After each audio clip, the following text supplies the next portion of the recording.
Welcome to the Tailgate, brought to you by Verizon. 5G built right from the network more people rely on, only on Verizon. I'm Michelle Margot alongside Ralph Vacchiano.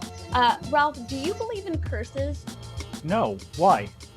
Previously on the Tailgate. I'm more encouraged by Daniel Jones only because he's actually been quietly pretty good for 4 games this season. I think the Giants are pretty encouraged that, if he's not going to be a great left tackle right away, he's going to be a pretty good one. This is the Saquon Barkley that we saw for the most part as his rookie year. All of it's there. He looks pretty close to the old Saquon Barkley to me. No particular reason.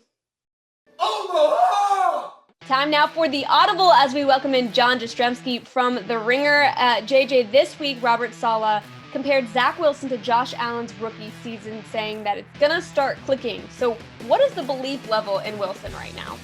Well, we got to cool the Jets first and foremost, Michelle, with the idea of comparing anybody to Josh Allen, considering that he's playing at an MVP level for the Buffalo Bills.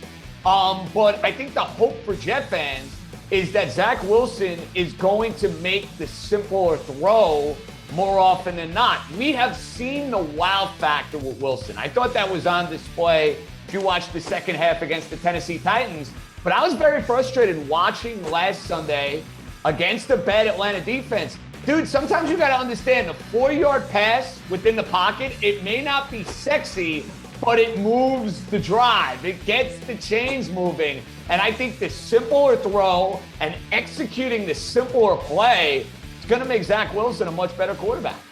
Honestly, my overall impression of all of this is everybody's got to calm the heck down. It has been 5 games with Zach Wilson. It has not been a full career yet. He is all the things we talked about that he needs to do. He has to learn the easy throws he has to make.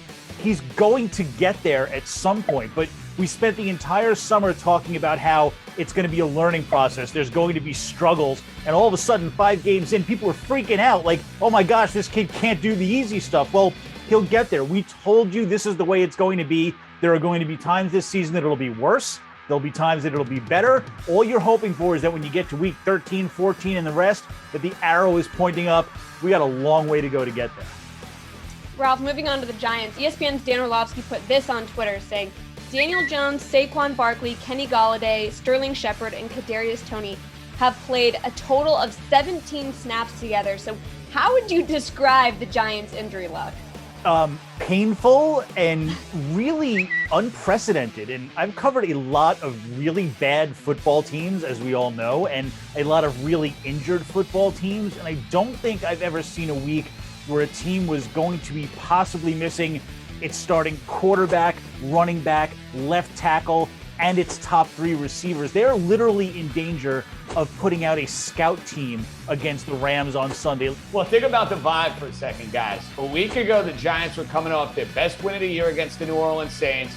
Daniel Jones is coming off his best performance in an NFL uniform, come from behind victory. All of a sudden, your vibe is if they can beat the Cowboys, then all of a sudden they're alive and well in the NFC East. Well, that goes out the window when you lose Barkley, you lose Golladay, you lose Thomas, and then you lose Daniel Jones. And the schedule obviously is daunting and brutal for the Giants, but forget about that. This week, the challenge of just trying to field a team against one of the best teams that the NFC has to offer, this has disaster written all over it. Ralph, on the other side of the ball, the defense hasn't been great either. So why has the defense been so disappointing this season? Their problem right now, more than anything, is they don't have a pass rush, and that is really taxing their secondary, which hasn't been particularly good. But a lot of things would be better if they could rush the passer the way they did last year, and that means Leonard Williams, who has been a shell of what he was last year, and he's not getting any help. And in a season where they thought they were going to have a renewed edge rush with Lorenzo Carter and O'Shane Ximenez coming back, they really thought they had brought in some players that could help Leonard Williams, and instead it's just falling apart. They're not touching the quarterback. And look, you saw what Dak Prescott of many others can do when he's got plenty of time against the Giants. Ralph, I know it's super difficult for you, but I'm going to force you to be nice for 5 seconds of flattery. It's not my natural position, but I'll do what I can. First up, Dave Gettleman. He has a great hat. He just has the coolest hat that he wears to practice, and I want one of those. Joe Judge. he hasn't yelled at me yet, and he hasn't made me run laps or do push-ups or anything. And as long as he keeps that going, I'm going to think he's a good coach. James Bradbury. He was really good last year, and he's so close to hanging on to those interceptions. It's a good effort. He's going to get there. I can feel it. Jason Garrett. He is an awesome clapper. I mean, if you had to turn your lights on and off in your house, you would want him on right in your room doing this because nobody claps better than him. Mike LaFleur. He's really young, so he doesn't have many points, but he's got his youthful looks. That'll do well for him. Jets offense. Adam Gase is no longer running it. Candy corn. It is the best Halloween candy, and anybody who doesn't think so is just flat out wrong. I'm never wrong. You're Twitter. Totally wrong. I hate Twitter. It's a cesspool. But please follow me, read everything I put on there, answer my polls, but it's a terrible, terrible place. No, 5 seconds of flattery, Ralph. Oh, I'm sorry. I was supposed to say something nice about Twitter? Yes. Oh, okay. There's no chance of that. It's when I retire, I'm never going to look at it again. And now, deep thoughts from Jets and Giants Twitter. Zach Wilson is Patrick Mahomes without any accuracy. Oh, look. It's the lesser used Denzel Mims in his natural habitat while engaged in its usual act of catching a pass for a long gain.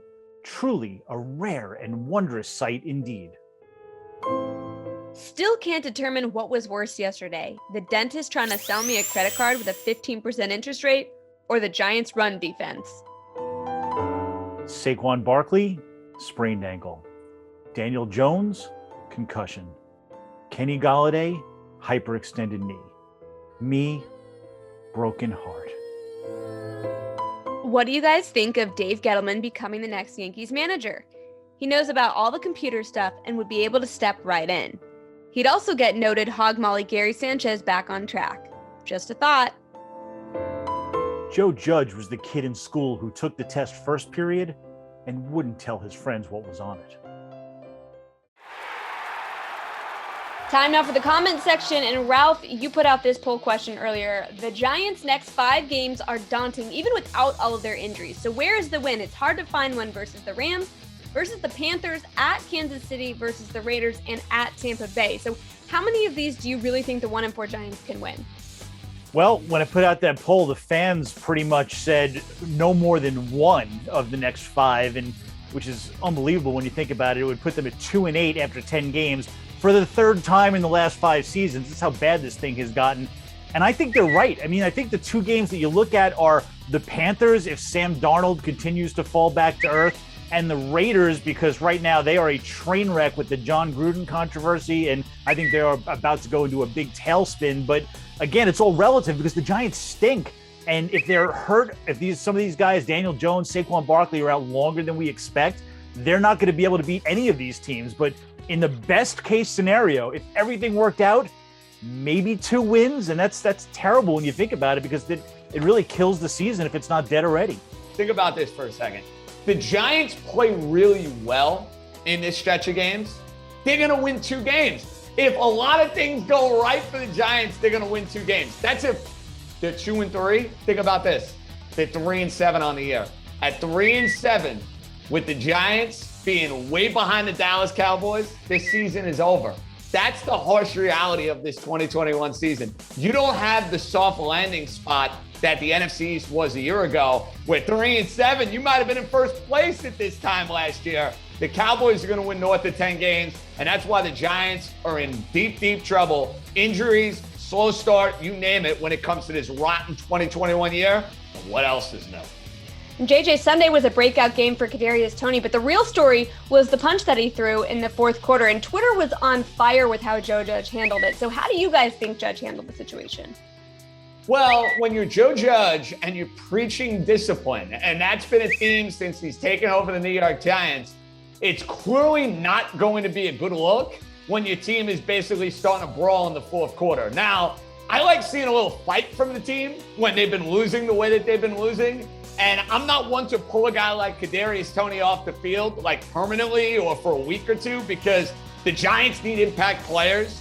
He looks like he can be an impact player. And if he can play, they desperately are going to need him come Sunday. But when you're preaching discipline, and it's getting out of hand and you're losing a whole lot of games, Ralph, it's not exactly going to be a good look. What Toney did was out of line. You can defend teammates, and I get there's a little pushing and shoving, but once you throw a punch, all you do is get yourself ejected. And at that moment, he was the best player on the field, the only good player the Giants had. Maybe the game was over, but you cannot get yourself thrown out. You just cannot do, as Judge has preached, as Tom Coughlin preached before him, you're no good to the team if you're doing things that cost them, big penalties, ejections, or anything like that. So, of course, Judge is going to be mad. He should be mad. He preaches discipline for a reason. Well, that is going to do it for this week's episode of The Tailgate. For Ralph Bacchiano and John Jastrzemski, I'm Michelle Margot. We appreciate you watching. Despite your teams not winning, we will see you next week.